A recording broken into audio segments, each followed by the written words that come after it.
such a large audience with us at 9:15 on that third and final day of the annual investment meeting.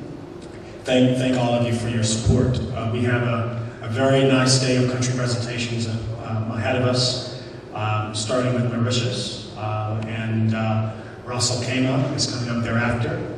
And we will go on to Angola, Namibia, and then perhaps we'll take a brief break depending on audience interest.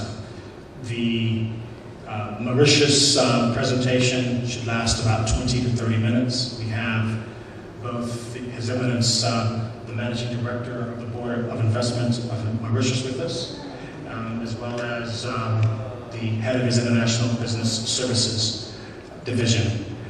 So without further ado, they have a presentation to talk about the investment case of Mauritius. Mr. Ken Punasami, we'd love for you to start, and we'd love for Ram to say a couple of words towards the end. Thank you very much. Thank you, Mr. Bush. Again, it's a very daunting challenge to actually speak. I don't want to bore you with a lot of information, just a small presentation about Mauritius.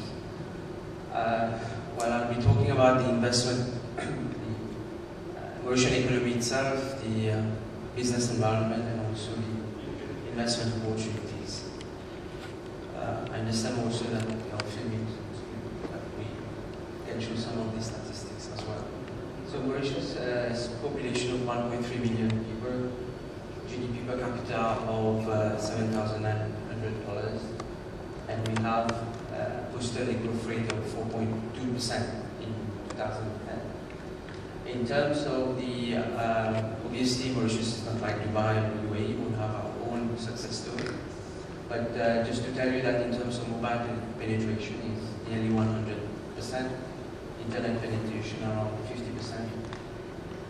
In terms of the economy, we've gone through a stage of economic development like all other countries, from a monocrop industry back in the 1970s, and today in 2011, Mauritius is a diversified economy with a number of economic pillars contributing to its economic performance, GDP.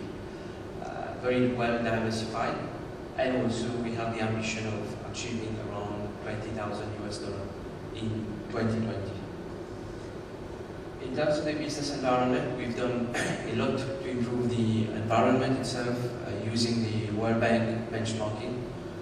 Basically, transparent procedures, seamless systems in place, and basically clear guidelines in terms of doing business.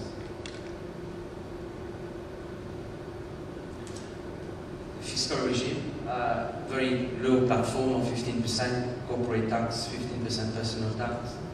Free movement of capital, there is no exchange control, so capital can move very freely. In terms of acquisition of property, there are certain schemes where non-citizens can acquire property for business purpose, but also for personal residence. And the land transfer and registration fee around 5%.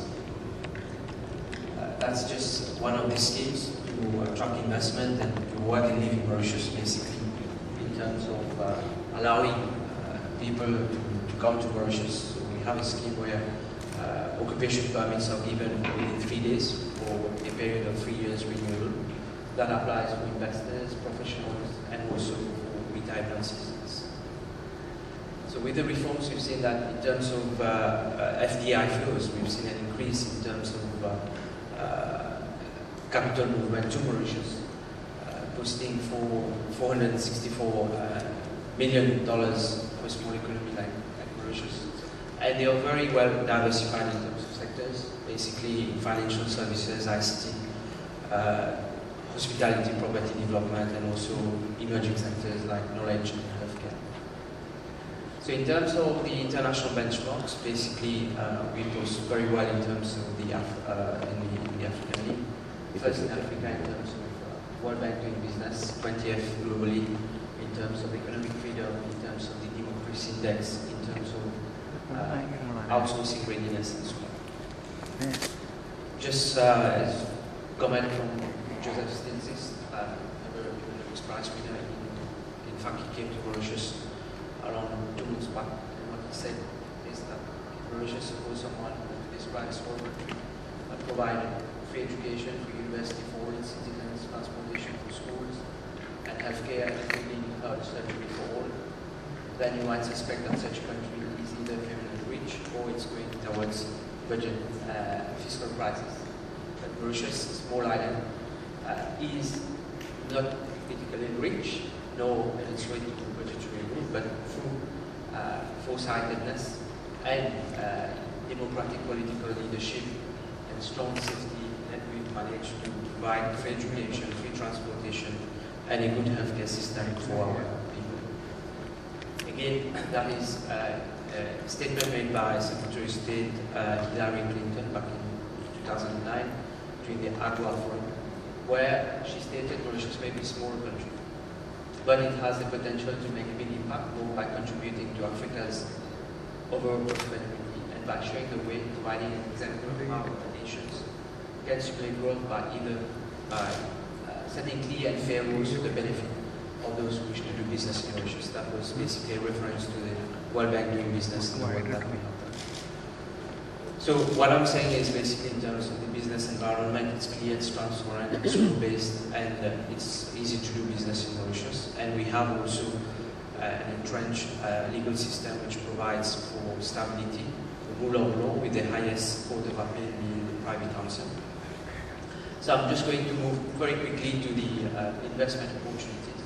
Basically, as we said, we have reinvented ourselves from the traditional sectors, agro industry, manufacturing, tourism, and we're now going into more value-added services, more market, obviously catering for a niche market.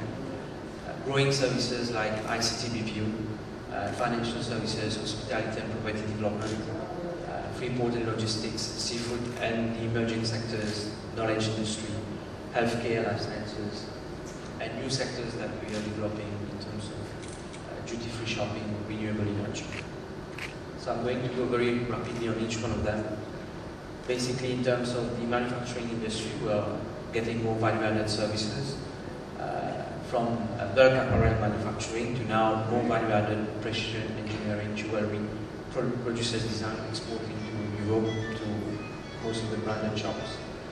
But also now looking at other value-added services in niche products, fashion industry, precision manufacturing, medical devices, and high-tech engineering. In terms of the sugar industry, if you go to Mauritius, you will see a lot of sugarcane fields, but that sugar accounts for around 4% of GDP. And we've adapted a strategic plan to basically transform the sugar industry into a cane industry, optimizing all along the value chain, from production of special sugars, refined sugar, ethanol production, and using bagasse for production of energy, as well as using the clustering approach through centralization of sugar mills in Mauritius to get economies of scale. In terms of the tourism sector, obviously this is an important sector in Mauritius, accounting for 8% to GDP. And now again we are diversifying the tourist industry, looking more towards the dollar zone, India, China, Middle East, Russia. Traditionally our tourists comes from Europe and also South Africa. But we're now diversifying into these new markets, and we hope to achieve a number of new tourists from these, what we call the dollar zone, just to diversify. And we're developing also luxury properties for recurrent tourists. In terms of investment opportunities, different investment opportunities in terms of the integrated resort scheme, the real estate scheme, and invest hotel scheme, basically for investors to invest, and also for non-citizens to acquire properties. Basically, if you look at Mauritius, we see a lot of development, a lot of high-end luxury villas being set up in Mauritius. And if you acquire a property of more than 500,000 US dollars, you can get a residence in Mauritius. Obviously, the residence is tied to holding the property. But throughout the, I would say, the 4 years, we've seen more than 17 billion rupees of investment into these sectors. In terms of mixed-use developments, also a number of shopping malls that are being created and set up in Mauritius, basically to cater for the duty-free shopping initiative. Also branded shops that have been attracted to Mauritius. In terms of financial services, that's also a very important sector in Mauritius, contributing to 10% to GDP. And basically what we've done is adapted the financial services sector to a new business climate in Mauritius and internationally also. But I have to point out that Mauritius, we have this objective and this mandate to maintain a clean, trusted jurisdiction. So whatever we do in Mauritius, we make sure that the reputation of Mauritius is not tarnished. And we do that by putting in place safeguards, adherence to international standards, but also clear legislations to prevent any abuse. But at the same time, we have a number of products for investment structuring. We need to go into that. Investment structuring, banking, wealth management, and also holding of assets. Basically, if you look at the evolution, there has been an increase in terms of funds being registered in Mauritius, in terms of global business that are structured from Mauritius. Traditionally, with our double taxation treaties, we've got around 37 double taxation treaties and in excess of 35 IPPAs. Asia has been the chunk of it, basically 77%, but what we see today is that Mauritius is positioning itself as a gateway for structuring investment into Africa. So that really comforts us in terms of the position of Mauritius as a hub for cross-border investment into Africa. Talk about the different functions, different services in the banking services, whether it is retail, corporate banking, private banking, wealth management, global business in terms of managing global funds, in terms of investment holding, in terms of fund management and administration. But also we have a very, I would say, dynamic capital markets, basically the official listing, and also a development and enterprise market, as well as a commodities exchange in Mauritius. And we are continuously upgrading the product offering, attracting more players to come and use Mauritius for investment.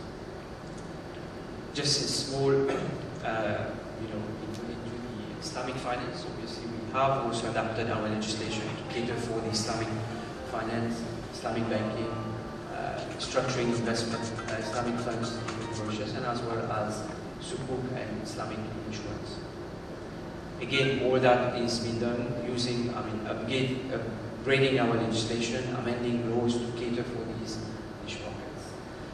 We said in terms of financial services like as a gateway, but in terms of physical flows also, we have developed a free zone back in 1992, basically to position Mauritius as a regional gateway.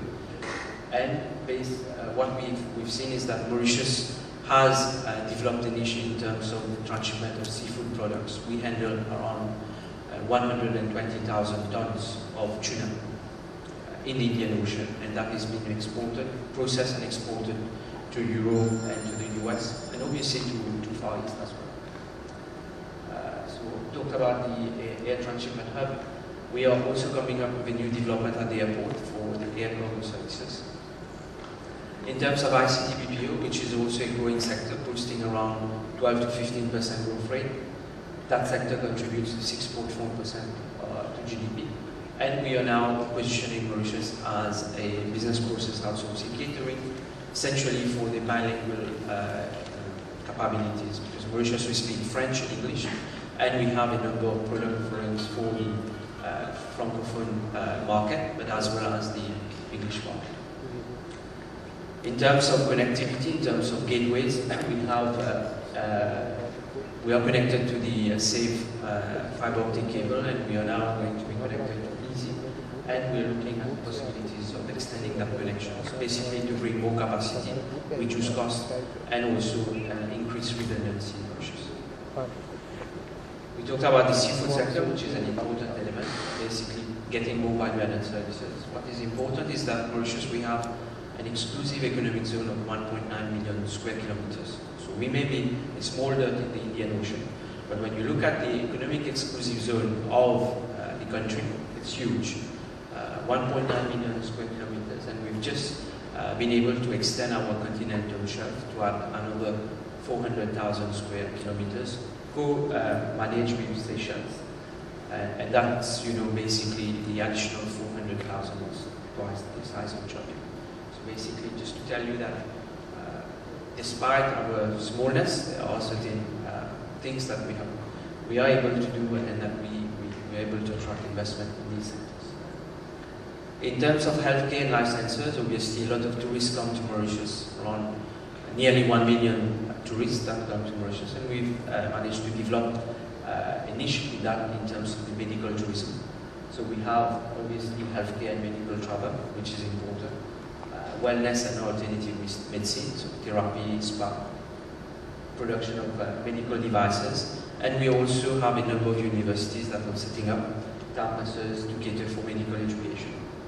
We've just launched clinical trial skills to give a boost to the contract research opportunities, basically attracting CROs to come to Mauritius, and also bioinformatics, stem cell treatment, and nanotechnology.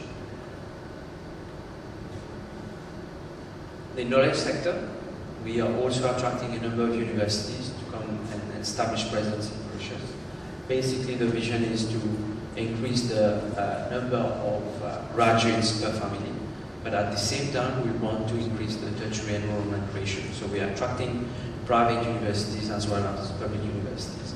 And we think that there is an opportunity for, especially in the African regions, for students to come to Mauritius to study and do their tertiary education. Again, in terms of the knowledge industry, what we're trying to do is basically to continuously improve the business environment, business climate. So we have a new scheme for student visas, the occupation permit. Employees that are recruited in the education sector don't have any threshold, so they can get the permits for 3 years without any conditions attached. And students can also work part-time for 20 hours. So again, what I'm saying is basically in Mauritius we have a story to tell, we have a number of opportunities to tap into. The returns are quite good in terms of return on investment, basically for emerging markets. Opportunities in terms of infrastructure, in terms of duty-free shopping, and so on.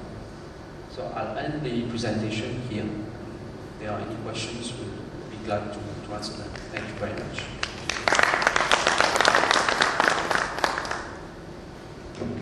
And thank you for that very good presentation.